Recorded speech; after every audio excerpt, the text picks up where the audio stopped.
Hey, what's up guys? This is Astranox. I'm going to be talking about over 15 things about Celine. Maybe you want to pull for her, maybe not. You're on the fence, you still don't know. I will be showcasing Celine on my second account. I do have the Molagoras. I have the Catalyst. I'm ready. I'm ready for Celine. Are you ready? Let us know in the comment section what you think about this hero, Celine, the Aunt of Karen. She's wearing a katana. Very cool stuff. Her animations are on point. I'll talk about her multipliers. And yeah, first of all, well, Seaside Bellona, the limited banner for her and her artifact are coming. So if you don't have her, save 605 Covenant Bookmarks for that.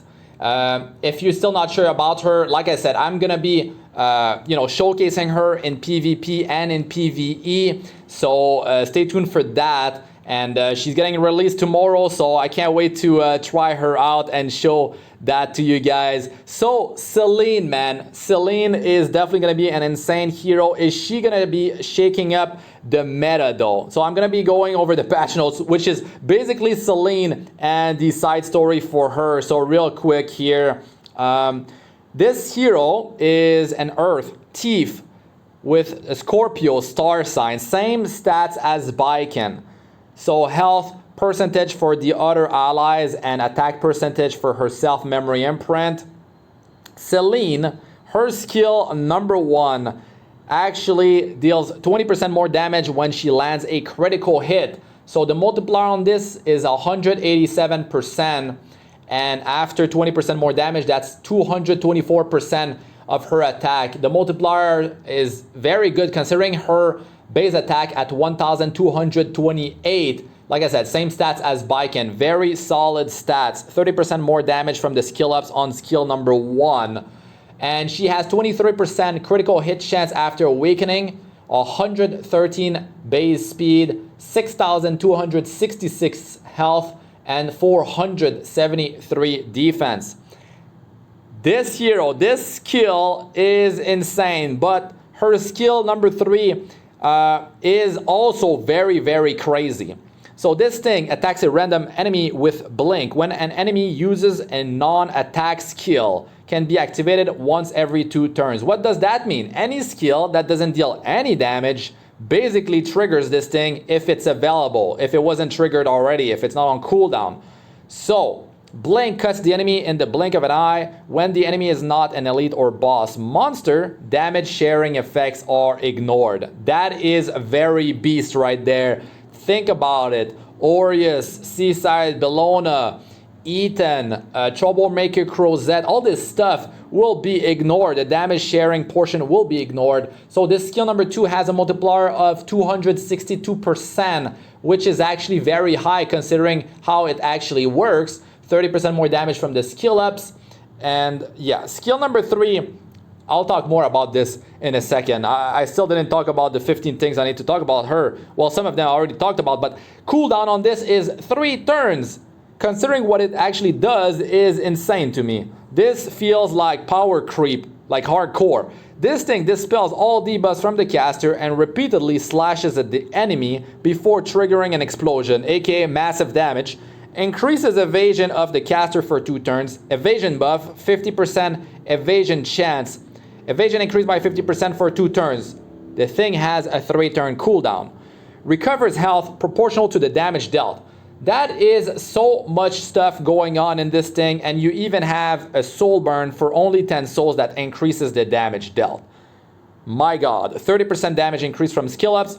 So yeah, that -1 turn is definitely going to be a must get here. But after getting Blink maxed out, because Blink, I mean, this hero could be, the main thing about this hero could be Blink. If you're going to be going for her artifact, especially if it's 100% chance, you could definitely take out someone with this thing. So, things I want to talk about this hero. First of all, her artifact, right? Secret Art Storm Sword. This thing has 100% chance to grant increased attack to the caster for 1 turn when the enemy uses a non-attack skill, which can only be activated once per turn.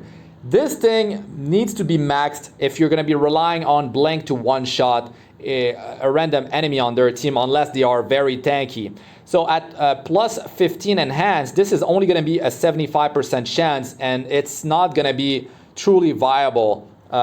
So yeah, I'll talk about other options that you could, other artifacts that you could wear on this hero. Side story to catch a thief. This side story, of course, will give you some of the, the catalyst that she actually does need. So same as Baiken, what it means is that for awakening her, you need Erikion Carapace, 15 of those, and you need Black Curse Powder, 10 of those. And if you want to skill her up, max skill her up, you will need Sharp Spearheads, 36 of those, and Black Curse Powder, 6 of those. So you need 16 Black Curse Powder total. Okay, so let's talk about this hero. Let me talk about what I want to talk about. So, with attack buff, she can take out a squishy hero easily. And ignoring damage sharing effect is definitely amazing. Which means like you won't need so many stats on her. You potentially might not even, like for killing a squishy hero, you might not even need memory imprints on her. But you need the attack buff, aka you need the her artifact, Secret Art Storm Sword, to be maxed out unless you want to, take a chance. So her self-memory imprint might be required to take out tougher opponents because, it's between 6% and 18% attack increase for herself. That is a huge amount, and that might be that little bit missing on their health bar, and you're going to be like, man, why don't I have the memory imprints? But this is not going to be a hero that is free to play friendly if you're going for, the kill on the enemy team with Blink, with her artifact. Definitely not. It's not viable at all. Maxing this artifact, unless you're going to be waiting for the powder shop though. So she is mostly a PvP hero, but might be great in future tough content.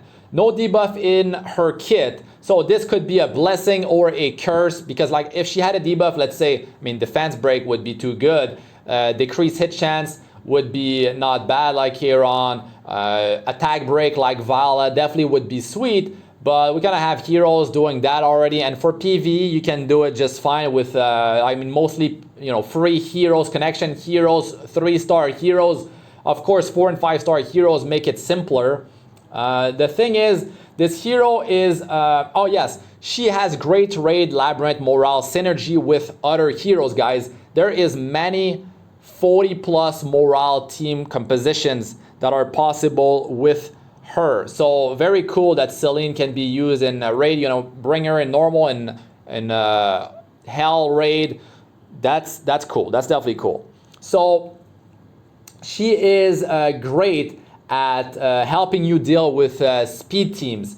So basically, like if she one-shots one of their damage dealer, that is huge. You might have just won the fight because of that. It's going to be a 25% chance in arena. It's going to be 33.333. Repeating, of course, in Guild Wars. It really depends where you're going to be setting her. But yeah, if you set her on arena or Guild War defense, that's always going to be in the back of the enemy's mind. Like, is she going to take out my squishy? Is she going to be taking out my cleaver, my main damage dealer? That's definitely going to allow you to potentially just win the battle because of that. But it's a chance. It's a chance. So, yeah. So non-damaging things like combat units boosting, auxiliary loss, challenger domino, a combat units booster like Judith Rose Zeed, Desert Jewel Bazaar.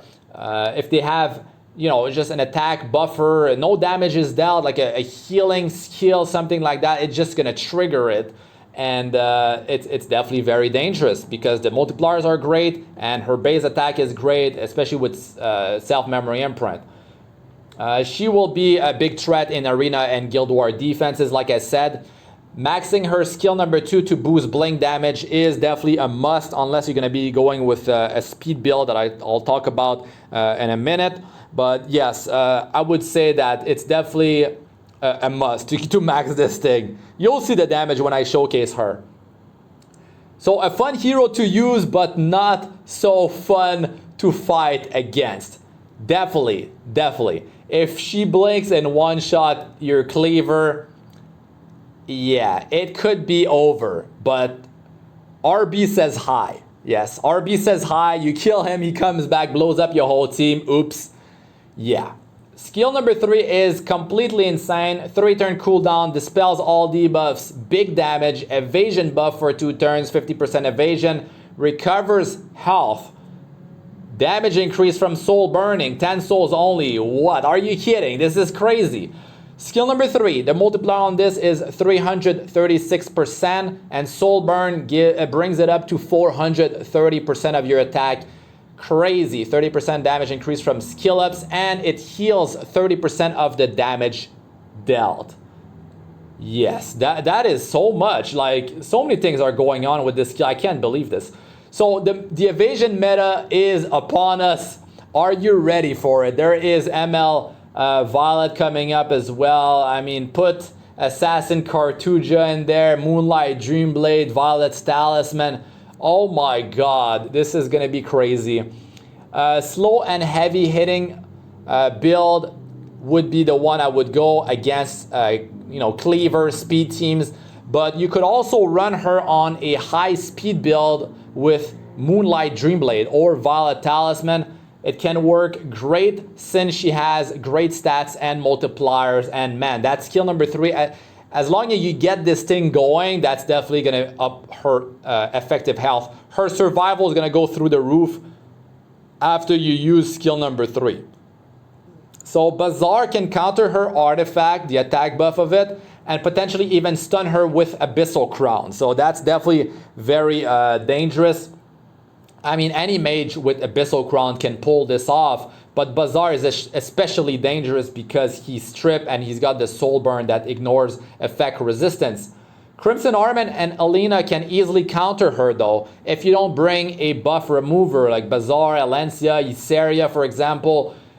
Yes, I mean, you're just gonna have this invulnerability buff, and she's not gonna be dealing any damage. The blink's not gonna do anything. Your whole team's not going to do anything if they're coming in against your team on your defense and they have Crimson Armament or LENA. So you got to keep that in mind. You're going to have to pair her with a buff remover if you want to have her be effective.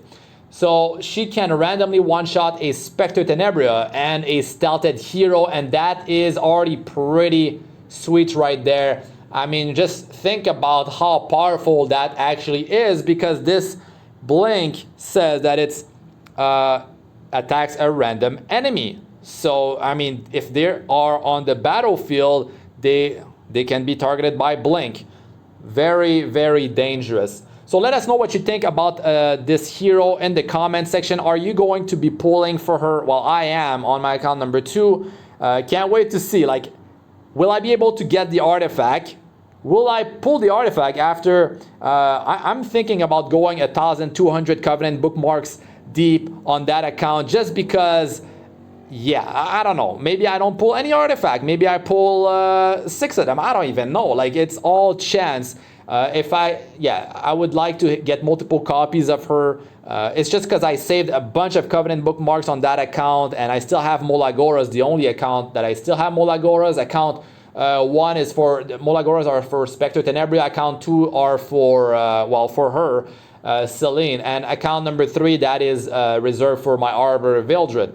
So the last Molagoras, hopefully it works out. Hopefully I get multiple copies of this artifact. I just don't know how that's gonna turn out, but let us know what you think in the comment section. That's gonna be it for this one. Thanks for watching. I'm Astranox. Like, comment, and subscribe for more. Press the bell icon to be notified whenever I release a new video, and check out my other videos. I got over almost 1,000 Epic 7 videos, videos covering all sorts of things like PV content, PvP. I got guides, tips, how-tos. Just check my playlist under my channel. But that's it for this one. I'm Astranox. Peace out for now. And good luck with pulling for her. Man, good luck.